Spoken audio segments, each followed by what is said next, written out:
Τι θα σκεφτόσουν αν σου έλεγα ότι αυτό που ονομάζεις κόλλημα δεν είναι αποτυχία, αλλά μετάβαση? Ότι η ζωή δεν σε έχει αφήσει πίσω, αλλά σε έχει σταματήσει ακριβώς πριν αλλάξει κατεύθυνση? Ότι αυτό το περίεργο κενό που νιώθεις δεν είναι τέλος, αλλά το διάστημα ανάμεσα σε δύο εκδοχές του εαυτού σου? Γεια σου, είμαι ο Κοσμικός Αφηγητής και αυτό είναι το κανάλι μου, το Κοσμικό Φως. Βρες μια ήσυχη γωνιά, χαμήλωσε τα φώτα, φόρα ακουστικά και ακολούθησέ με σε ένα ταξίδι πέρα από τις λέξεις. Αν βρίσκεις ενδιαφέρουσες την φιλοσοφία, την ψυχολογία και την επιστήμη, με μία μικρή δόση μυστικισμού, μην ξεχάσεις να κάνεις εγγραφή. Σήμερα θα μιλήσουμε για εκείνη τη φάση της ζωής που τίποτα εξωτερικά δεν αλλάζει, αλλά μέσα σου όλα μετακινούνται. Για το σημείο ανάμεσα στο πώς ήμουν και στο πώς θα γίνω. Μείνε μέχρι το τέλος, γιατί αυτή η στιγμή που ίσως βιώνεις ως στασιμότητα μπορεί να είναι το πιο ακριβές σημάδι ότι η πραγματικότητά σου ετοιμάζεται να αναδιαταχθεί. Δεν είσαι χαμένος, δεν καθυστέρησες, δεν έκανες κάτι λάθος. Υπάρχουν περίοδοι όπου η ζωή δεν προχωρά μπροστά γραμμικά αλλά βαθαίνει. Όπου δεν σου ζητά να δράσεις περισσότερο, αλλά να συντονιστείς διαφορετικά. Και αν βρίσκεσαι εδώ, ίσως είναι γιατί στέκεσαι ακριβώς σε εκείνο το αόρατο σημείο ανάμεσα στη ζωή που γνωρίζεις και σε εκείνη που ήδη αρχίζεις να αισθάνεσαι, χωρίς ακόμη να μπορείς να την αγγίξεις. Ας ξεκινήσουμε. Μας έμαθαν να πιστεύουμε ότι η ζωή προχωρά σαν γραμμή. Ένα βήμα μετά το άλλο, ένας στόχος μετά τον επόμενο. Ότι αν κάνεις τα σωστά πράγματα με τη σωστή σειρά, στο σωστό timing, τότε κάποια στιγμή θα φτάσεις εκεί που θέλεις. Αλλά η πραγματικότητα δεν λειτουργεί έτσι. Δεν είναι λίστα υποχρεώσεων, δεν είναι ρολόι, δεν είναι πρόγραμμα. Η πραγματικότητα λειτουργεί περισσότερο σαν πεδίο, όχι γραμμικά αλλά ταυτόχρονα. Όχι με πριν και μετά, αλλά με επίπεδα, βάθη και συχνότητες. Υπάρχουν στιγμές στη ζωή όπου δεν κινείσαι μπροστά, κι όμως δεν μένεις ακίνητος, απλώς αλλάζεις επίπεδο. Και αυτές είναι οι στιγμές που ο άνθρωπος μπερδεύεται περισσότερο. Γιατί εξωτερικά όλα φαίνονται ίδια. Οι ίδιες μέρες, οι ίδιες σκέψεις, οι ίδιες ερωτήσεις. Αλλά εσωτερικά κάτι αρχίζει να ξεκουμπώνει. Δεν είναι τυχαίο που σε αυτές τις φάσεις νιώθεις ένα περίεργο βάρος. Όχι ακριβώς θλίψη, όχι ακριβώς φόβο, αλλά ένα αίσθημα ότι κάτι δεν κολλάει πια. Αυτό δεν είναι ένδειξη ότι έχασες το δρόμο σου. Είναι ένδειξη ότι ο παλιός δρόμος δεν μπορεί πια να σε κουβαλήσει. Γιατί αν η πραγματικότητα ήταν όντως γραμμική, τότε κάθε προσπάθεια θα είχε άμεσο αποτέλεσμα. Κάθε απόφαση θα οδηγούσε σε ξεκάθαρη κατάληξη και κάθε αναμονή θα σήμαινε αποτυχία. Όμως δεν ζούμε σε έναν μηχανικό κόσμο. Ζούμε σε έναν κόσμο συνείδησης. Και στη συνείδηση όλα συνυπάρχουν. Όλες οι πιθανότητες. Όλες οι εκδοχές σου. Αυτή που παλεύει. Αυτή που αμφιβάλλει. Και αυτή που έχει ήδη ξεπεράσει ό,τι σήμερα σε βαραίνει. Το ερώτημα λοιπόν δεν είναι αν η ζωή σου προχωρά. Το ερώτημα είναι σε ποιο επίπεδο βρίσκεσαι τώρα. Γιατί μπορεί να μην βλέπεις ακόμη αλλαγές, αλλά αυτό δεν σημαίνει ότι δεν υπάρχει κίνηση. Σημαίνει ότι η κίνηση δεν είναι ορατή με τα μάτια, αλλά με την επίγνωση. Και εδώ είναι που γίνεται η μεγάλη παρεξήγηση. Οι περισσότεροι λένε «έχω κολλήσει».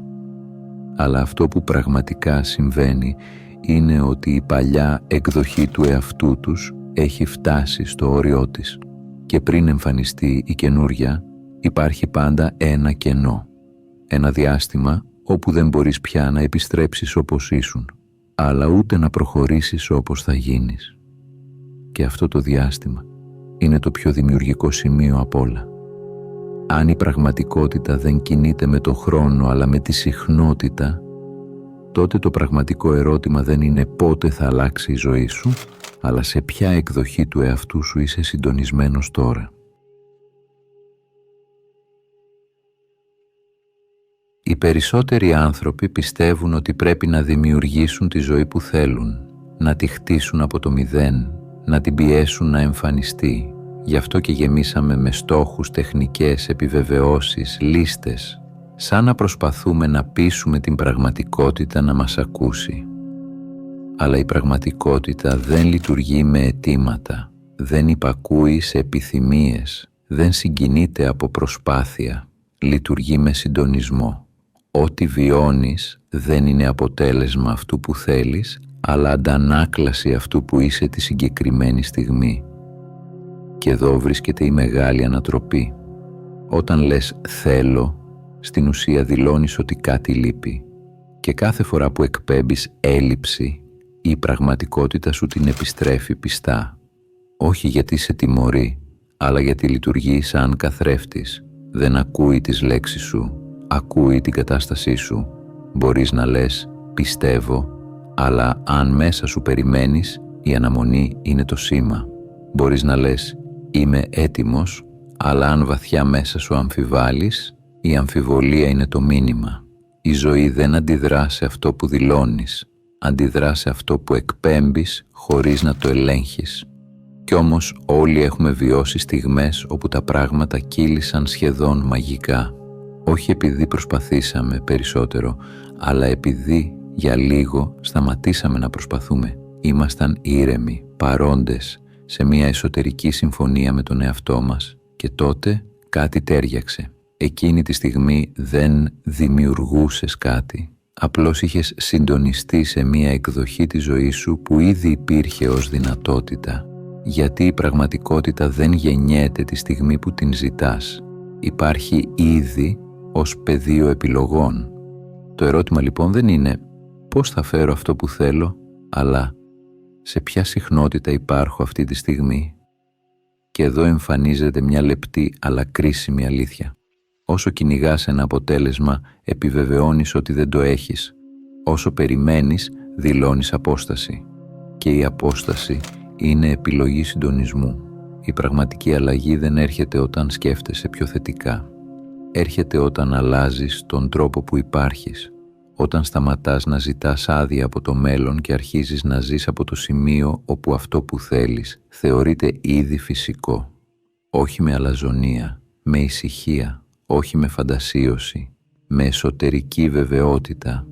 Αν η ζωή σου είναι αντανάκλαση της συχνότητάς σου, τότε το ερώτημα δεν είναι τι θέλεις να αλλάξει, αλλά ποιον εαυτό συνεχίζεις να τροφοδοτείς κάθε μέρα. Οι περισσότεροι άνθρωποι δεν αποτυγχάνουν επειδή δεν προσπαθούν αρκετά. Αποτυγχάνουν επειδή εκπέμπουν δύο αντίθετα σήματα ταυτόχρονα. Από τη μία λένε «το θέλω», από την άλλη νιώθουν «δεν είμαι σίγουρος» και κάπου ανάμεσα η πραγματικότητα παγώνει. Αυτό είναι το πιο ύπουλο σαμποτάζ. Όχι η αρνητική σκέψη, αλλά η ασυμφωνία.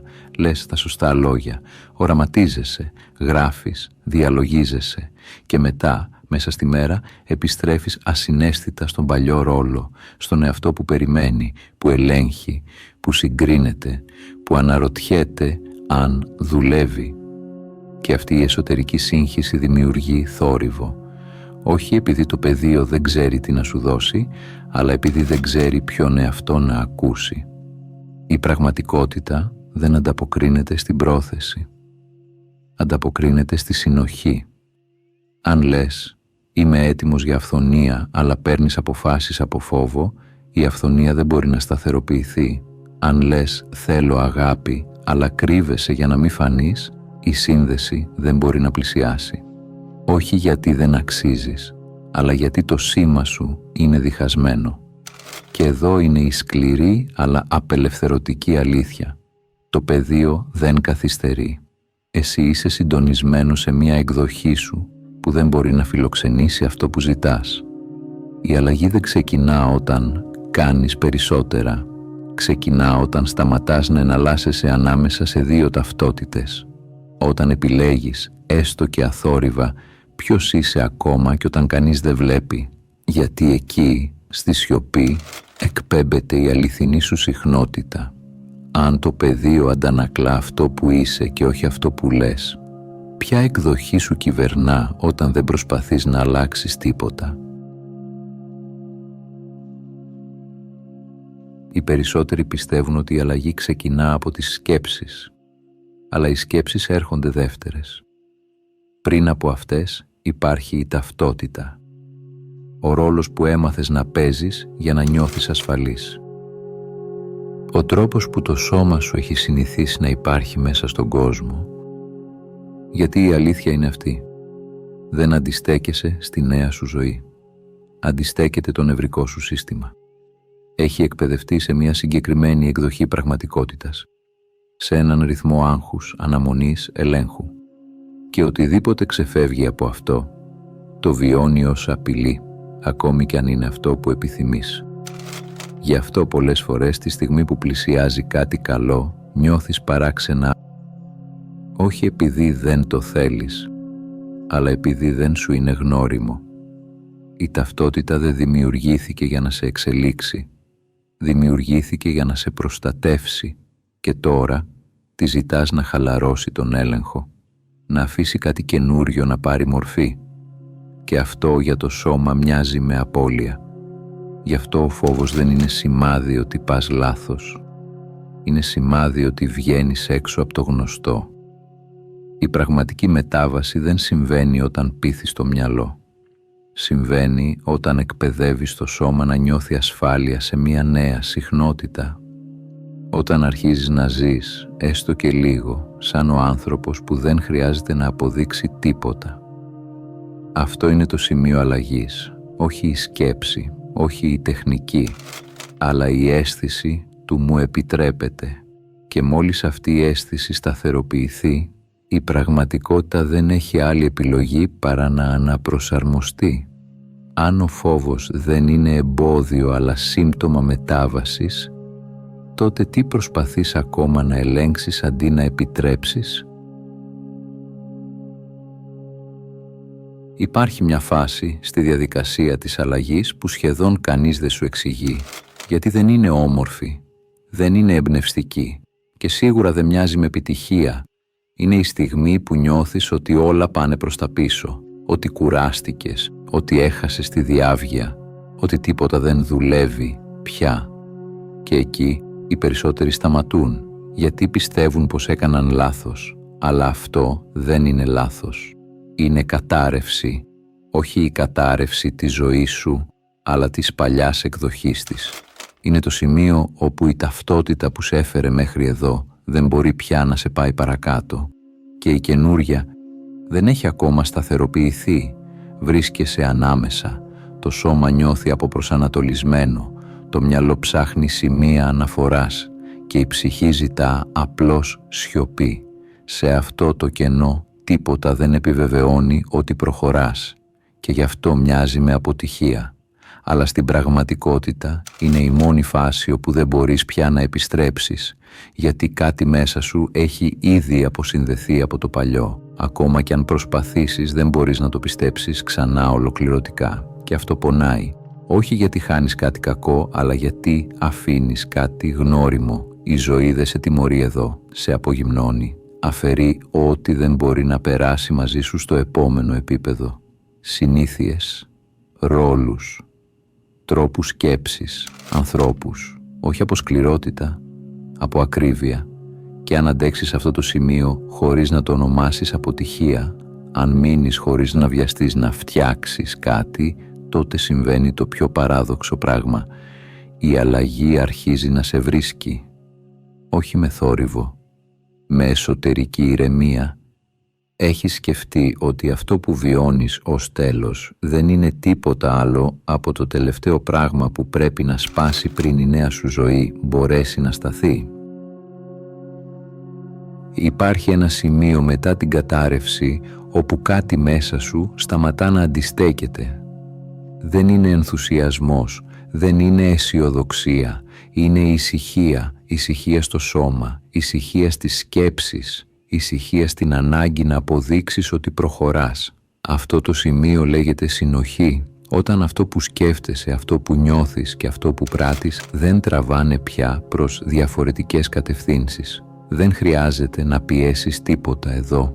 γιατί δεν υπάρχει σύγκρουση και ξαφνικά αρχίζεις να παρατηρείς μικρές αλλαγές, όχι εντυπωσιακές, αλλά αληθινές. Αλλάζει ο τρόπος που μιλάς, αλλάζει το τι ανέχεσαι, αλλάζει το πώς στέκεσαι σε χώρους που παλιά σε μίκραιναν, όχι επειδή δούλεψες πάνω σου, αλλά επειδή κάτι ευθυγραμμίστηκε. Η συνοχή δεν προκαλεί την αλλαγή, είναι η αλλαγή. Όταν πάβεις να ζητάς, όταν πάβεις να περιμένεις, όταν πάβεις να μετράς σημάδια, η πραγματικότητα αρχίζει να απαντά. Όχι με θαύματα, αλλά με μετατοπίσεις. Άνθρωποι σου μιλούν αλλιώς. Καταστάσεις ανοίγουν χωρίς πίεση. Επιλογές εμφανίζονται που πριν δεν έβλεπες. Και το πιο παράξενο απ' όλα, ακόμα και αν εξωτερικά δεν έχει αλλάξει τίποτα, εσύ νιώθεις ότι κάτι έχει ήδη γίνει. Αυτό είναι το σημείο όπου οι περισσότεροι φοβούνται, γιατί δεν υπάρχει πια αγωνία να τους σπρώχνει και χωρίς αγωνία πρέπει να εμπιστευτείς. Η συνοχή δεν χρειάζεται προσπάθεια, χρειάζεται παραμονή. Να μείνεις εκεί που είσαι, χωρίς να επιστρέψεις στον παλιό ρόλο απλώς για να νιώσεις οικία. Γιατί όταν η συνοχή σταθεροποιείται, η πραγματικότητα δεν έχει πια περιθώριο να μην προσαρμοστεί. Αν η αλλαγή δεν έρχεται με ένταση αλλά με ηρεμία, τότε γιατί συνεχίζουμε να πιστεύουμε ότι πρέπει να παλέψουμε για να τη ζήσουμε? Το πιο δύσκολο κομμάτι της αλλαγής δεν είναι να τη φτάσεις, είναι να μείνεις εκεί. Πολλοί άνθρωποι αγγίζουν τη συνοχή για λίγο, νιώθουν εκείνη την ηρεμία, εκείνη τη βεβαιότητα και μετά επιστρέφουν ασυναίσθητα πίσω, όχι γιατί έκαναν κάτι λάθος, αλλά γιατί δεν έμαθαν να διατηρούν τη συχνότητα, γιατί η ζωή συνεχίζεται, οι άνθρωποι σε δοκιμάζουν, οι παλιές συνήθειες ψιθυρίζουν και το σώμα, αν δεν επανεκπαιδευτεί, αναζητά ξανά το γνώριμο. Η συχνότητα δεν χάνεται με ένα μεγάλο λάθος. Χάνεται με μικρές καθημερινές παραχωρήσεις. Με το να λες «δεν πειράζει» εκεί που μέσα σου σφίγγεσαι. Με το να επιστρέφεις σε σκέψεις που είχες ξεπεράσει απλώς επειδή σου είναι οικίες. Με το να ανέχεσαι καταστάσεις που δεν ταιριάζουν πια στον άνθρωπο που αρχίζεις να γίνεσαι. Η διατήρηση δεν είναι έλεγχος. Είναι σχέση. Σχέση με την εσωτερική σου κατάσταση. Με το πώς μιλάς στον εαυτό σου όταν δεν σε βλέπει κανείς. Με το τι επιλέγεις να πιστέψεις όταν κάτι δεν επιβεβαιώνεται άμεσα. Κάθε σκέψη είναι υπενθύμηση ταυτότητας. Κάθε αντίδραση είναι δήλωση συχνότητας. Κάθε όριο είναι σταθεροποίηση χρονογραμμής. Δεν χρειάζεται να είσαι τέλειος. Χρειάζεται να επιστρέφεις. Να θυμάσαι ξανά ποιος είσαι, όχι όταν όλα πάνε καλά, αλλά όταν τίποτα δεν σου το αποδεικνύει. Γιατί το πεδίο δεν ανταποκρίνεται στην ένταση της πίστης σου, αλλά στη διάρκειά της. Και όσο περισσότερο μένεις, τόσο λιγότερο η παλιά πραγματικότητα μπορεί να σε φιλοξενήσει. Μέχρι που ένα πρωί δεν χρειάζεται πια να κρατάς τίποτα. Έχει γίνει φυσικό. Αν η πραγματικότητα αλλάζει όταν παραμένεις, τότε τι είναι αυτό που σε κάνει να εγκαταλείπεις τη νέα σου συχνότητα τόσο εύκολα? Υπάρχει μια στιγμή στην πνευματική σου εξέλιξη όπου καταλαβαίνεις κάτι παράδοξο. Δεν χρειάζεται πια να προσπαθείς να εκδηλώσεις. Δεν χρειάζεται να επιδιώκεις. Δεν χρειάζεται να ζητάς. Γιατί αυτό που κάποτε έλεγες «θέλω» ήταν απλώς γέφυρα προς μία υπενθύμηση. Τον εαυτό σου που ήδη ζει μέσα σε αυτό. Όταν πάβεις να κυνηγάς, όταν σταματάς να δουλεύεις για το αποτέλεσμα, τότε το αποτέλεσμα γίνεται φυσικό. Δεν έρχεται επειδή το ζήτησες. Έρχεται επειδή είσαι η ίδια η συχνότητα. Σκέψου έναν μαγνήτη. Δεν προσπαθεί να τραβήξει, απλώς είναι. Σκέψου ένα κουρδιστό μουσικό όργανο. Δεν ζητά να ακουστεί, απλώς δονείται. Έτσι λειτουργεί το πεδίο. Δεν ανταποκρίνεται στην προσπάθεια. Ανταποκρίνεται στην ουσία σου, στην αλήθεια σου. στην εκπομπή της συχνότητας που είσαι. Το «είμαι» δεν είναι μόδα, δεν είναι θετική σκέψη, είναι δήλωση ταυτότητας. Είναι η αναγνώριση ότι ό,τι ζητάς ήδη υπάρχει μέσα σου. Κάθε αναπνοή γίνεται υπενθύμηση. Κάθε στιγμή, πράξη ή σκέψη, σήμα προς το πεδίο. Δεν υπάρχει πρέπει, δεν υπάρχει προσπάθεια, μόνο είμαι. Όταν ζεις από αυτό το σημείο, η ζωή δεν σε δοκιμάζει, δεν σε καθυστερεί, δεν σε τιμωρεί. Η πραγματικότητα απλώς αντανακλά τη δική σου εσωτερική αλλαγή. Και τώρα είναι η δική σου στιγμή. Σταμάτα να περιμένεις, σταμάτα να επιδιώκεις, σταμάτα να επαναλαμβάνεις παλιά μοτίβα. Πες το δυνατά ή μέσα σου. Είμαι, δεν είναι ευχή, δεν είναι επιθυμία, είναι δήλωση συχνότητας. Είναι η γέφυρα μεταξύ του αόρατου και του ορατού. Μετατρέπει τη θέληση σε ύπαρξη, την αναμονή σε ενσυναίσθηση, το αργότερα σε τώρα. Και αν κάτι μέσα σου αντίχησε με αυτό, μην το αφήσεις να περάσει, μην το ξεχάσεις. Γράψε στα σχόλια «Είμαι». Αυτό είναι το δικό σου σημάδι στον κόσμο και στο πεδίο, η δική σου αναγγελία. Έχεις πάψει να κυνηγάς. Έχεις αρχίσει να είσαι. Αν έφτασες μέχρι εδώ, θέλω να σου πω ένα μεγάλο ευχαριστώ που ήσουν συνοδοιπόρος στο ταξίδι μου. Αν έμαθες κάτι καινούριο από αυτό το βίντεο, μπορείς να κάνεις εγγραφή, να πατήσεις like ή να αφήσεις κάποιο σχόλιο. Αν θέλεις να συνεχίσεις το ταξίδι, σου προτείνω να δεις το βίντεο που εμφανίζεται τώρα στην οθόνη σου. Από όποιες συντεταγμένες του κόσμου κι αν μ' ακούς, να προσέχεις τον εαυτό σου και να πας στο καλό.